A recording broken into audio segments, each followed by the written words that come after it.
Bonjour à tous et bienvenue. Je ne sais pas s'il faut rire ou pleurer de cette vidéo. Je vais vous expliquer ce qui s'est passé hier en Tanzanie à l'occasion du comité exécutif de la Confédération africaine de football. En fait, les discussions sont surtout attardées autour de la dernière CAN et principalement autour de l'arbitrage.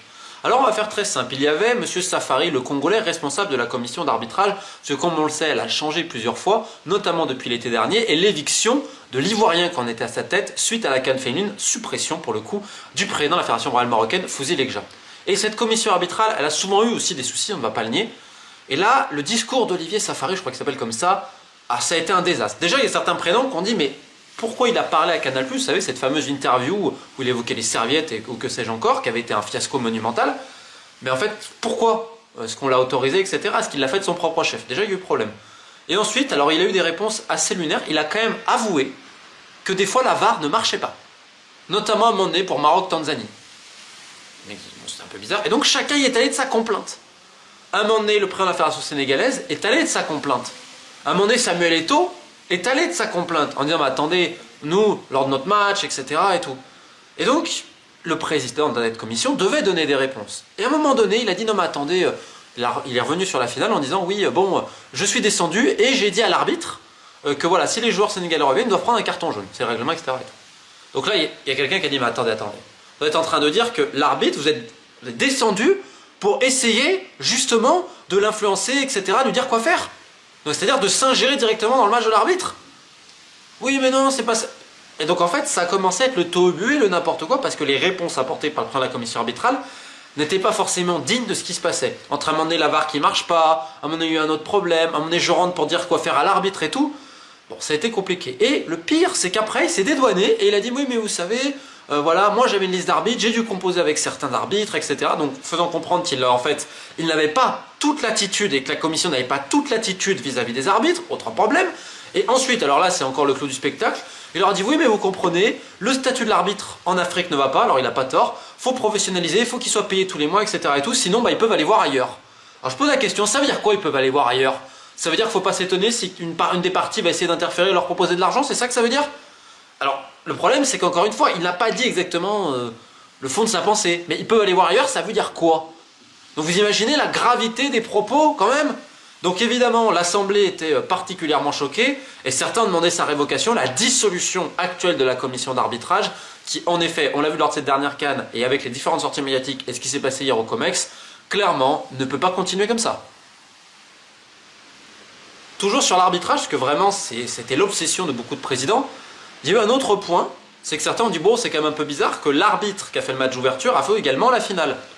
En disant voilà, c'est quand même les deux matchs, on va dire un peu phares, etc. Et là, Patrice Motsepe, donc président de la CAF, dit « Ah bon? Mais c'était le même arbitre ?»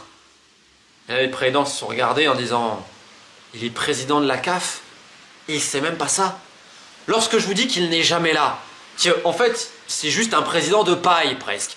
Presque un président d'image, aux ordres évidemment de Zurich. Là, vous en avez la preuve encore une fois. Et donc, certains ont commencé à contester Patrice Motsepe en disant que là, président, il faut être là. Vous n'êtes pas assez là au Caire, etc. Donc là, pour la première fois, il a été contesté. Et ça allait un peu plus loin. Et d'ailleurs, Samuel Eto'o, à un moment donné, lui a dit écoutez, grand frère, comme il l'appelle, toujours avec beaucoup de respect au début, vous m'avez demandé de ne rien dire quasiment, de bien me tenir. Je n'ai rien dit, mais en gros, là, je n'en peux plus. Il leur a dit je suis Samuel Eto'o fils. Quand je vous appelle, en gros, on va de président à président. À chaque fois que je vous appelle, vous m'envoyez quelqu'un. Alors qu'on doit avoir une discussion de président à président. Entre guillemets, maintenant, c'est fini. Et donc d'autres se sont engouffrés là-dedans en disant que non, qu'en effet il y a un problème de gouvernance globale. Et là Motsepe qui essayait de calmer tout le monde en disant on va passer aux autres points, personne n'a voulu passer aux autres points. C'était encore tous ces problèmes-là, à un moment donné le président du Sénégal est encore intervenu, enfin ça a été très tendu. Et puis, le mieux arrive évidemment, c'est que plusieurs présidents, on peut penser à Bourrida notamment l'Égyptien, et pour que l'Égyptien, on rappelle que le conseil de la FIFA, parce qu'on avait permis de faire un amendement pour repousser la limite d'âge, l'ouvre, c'est que vraiment ça va pas. Il a commencé à critiquer notamment le fonctionnement, et là ils ont été plusieurs à réclamer le départ immédiat du secrétaire général, donc Véron Mossengomba, tout puissant. On a notamment Idriss Diallo de Côte d'Ivoire, Samuel Eto'o, si je dis pas de bêtises, du Cameroun, on a Wadi Sadi d'Algérie, on a Abou Rida, si je dis pas de bêtises, d'Égypte, et il me semble qu'il y en a encore un autre. En tout cas, c'était 4 ou 5 à réclamer directement son départ. Le secrétaire général évidemment était excusé pour un deuil familial selon lui, Ce qui est certain, comme je vous l'ai dit, c'est qu'il n'a plus le droit d'extrait depuis le 15 octobre et qu'il y a eu de multiples rapports internes montrant les défaillances et dysfonctionnements. Et dans les dysfonctionnements, il y a plusieurs présidents qu'on se dit en disant attendez, le nouveau directeur juridique, sur une certaine partie, c'est Cédric Agaï, un franco-togolais qui a été nommé directement par le secrétaire général, parce qu'en fait c'était le responsable de son bureau. Il l'a nommé. Sauf que normalement, cette nomination, elle doit passer par le comité exécutif. Mais à la CAF, on s'en fout des statuts. C'est-à-dire que si le secrétaire général veut nommer quelqu'un, il nomme quelqu'un. Donc là, il y en a plusieurs qui se sont montrés contre cette nomination, qu'on commence à gueuler, parce qu'en plus de ça, c'est un peu House of Cards mélangé à des américaines séries d'espionnage. On a eu des réunions secrètes tenues la semaine dernière au Caire, au quartier général donc de la CAF, entre certains vice-présidents et ce directeur juridique, etc. Enfin, c'est complètement... c'est paranormal. Littéralement, ce qui se passe, c'est paranormal. Entre espionnage, réunions secrètes, contestation au sein du comité exécutif, nomination unilatérale, là, le comité exécutif, du moins plusieurs personnes, ont commencé à dire que non, trop, c'est trop. Alors d'autres sont mécontents, notamment le président de la Fédération du Mozambique, qui est vice-président, qui lui écrit dans le groupe WhatsApp souvent en disant, voilà, en montrant son désaccord. Et j'en ai appris une hier qui est quand même exceptionnelle. Mais vous vous souvenez de ce passage de la CAN, tous les 4 ans? Ils en ont surtout parlé sur WhatsApp. Parce qu'on prend une décision sur WhatsApp, évidemment, des fois les présidents qui disent « Oh, vous en pensez quoi de ça ?» et certains pas, ok, c'est bon. Donc quand je vous dis que c'est géré, mais d'une manière absolument incroyable, moi je n'ai jamais vu ça, littéralement. Donc il y en a beaucoup qui étaient mécontents, et donc on va faire qu'un seul point. Donc pour résumer, on a réclamé la dissolution de la commission arbitrale, beaucoup ont réclamé, donc plusieurs du moins, le départ immédiat du secrétaire général Wormo Sengomba, dont l'idée c'est qu'il aille ensuite à la FECOFA, donc en République démocratique du Congo, pour potentiellement obtenir le poste de président, et ça c'est une volonté de la FIFA de l'imposer aux Congolais, parce qu'ils ont mis un comité de normalisation depuis des années pour en gros que le foot congolais stagne, etc., en attendant qu'il termine sa mission à la CAF, pour ensuite récupérer. Vous imaginez à quel point ils n'ont aucun respect pour la souveraineté africaine, ces gens-là quand même. Moi je serais président de la République démocratique du Congo, je dirais mais ces gens-là ils se prennent pour qui? C'est notre pays quand même, on va arrêter que le pays soit gouverné depuis Zurich, depuis le Caire ou que sais-je encore. Et donc, après ce fiasco, c'est un fiasco absolu, ce comité exécutif qui a été globalement très tendu, on n'a abordé finalement aucun autre point. Patrice Motsepe, oui, thank you, bon, il part. Conférence de presse, et là il nous dit, alors évidemment, il a parlé de notre article dans le Guardian en disant, mais oui, c'est complètement faux, la CAN va se dérouler en 2027, alors il y a un retard incroyable et abyssal, notamment en Ouganda et au Kenya, pour les routes, pour plein d'autres choses. Le président du comité d'organisation du Kenya a lui-même dit, ce serait mieux 2028. Surtout qu'il y a des élections en fait en 2027, l'été 2027 au Kenya. Et on a vu les situations politiques en Ouganda et en Tanzanie lors des dernières élections présidentielles. Donc je pense qu'ils vont s'en servir. Même au comité exécutif, beaucoup sont au courant que ça va être très compliqué d'avoir la CAN en 2027 et qu'on risque de la décaler en 2028 et potentiellement d'éliminer l'édition 2028, d'avoir qu'une seule CAN et ensuite de passer à une CAN tous les 4 ans. Globalement c'est un peu ça, il est mis là Motsepe évidemment devant tous les médias, non, pas de problème et tout. On passe de 24 à 28 aussi pour les CAN, ok, ils n'ont pas parlé, tout va bien. Et la CAN féminine, tout va bien. Mais ils n'en ont pas parlé dans le comité exécutif. Comment il peut dire ça? Ils n'en ont pas parlé. Je rappelle que la CAN féminine est censée débuter dans 1 mois. Que le Maroc a demandé le report. Parce qu'ils ont dit que oui, pour le calendrier, etc., on ne peut pas.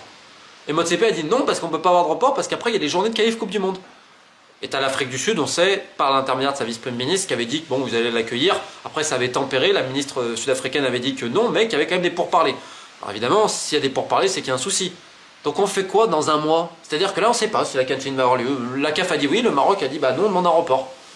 Et hier, la personne la plus importante pour ça, Fouzi Lekja, montre sa désapprobation, il vient même pas. Voilà l'état de la CAF. Et on a un président qui va chantonner, qui va nous dire que tout va bien, dans le meilleur des mondes, on a parlé de ça, alors qu'ils n'ont même pas fait. Je rappelle qu'il y a 2 ans, la CAF a publié des états financiers qui ont été contestés quand même par le responsable des audits de la CAF, Zazie le Marocain, qui globalement a dit les états financiers qu'ils ont montrés ne sont pas vrais. Imaginez la gravité.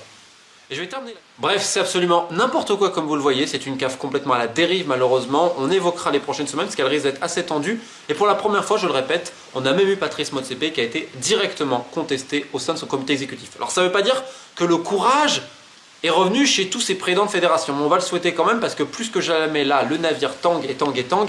Et après avoir été soumis à tant de décisions pendant tant d'années, avoir accepté des petits postes et des rémunérations, en gros, pour la fermer au détriment de l'intérêt du football africain, ce serait bien que le comité exécutif de la CAF, pour une fois, soit simplement le comité exécutif et montre qu'il a des responsabilités et un rôle réel de décision. Cette décision, aujourd'hui, elle s'est montrée par un mécontentement, c'est bien, c'est une première étape, mais il faudra beaucoup plus pour la souveraineté du football africain, parce que malheureusement, le football africain en a perdu une grande partie. Sur ce, équipe de Faïf.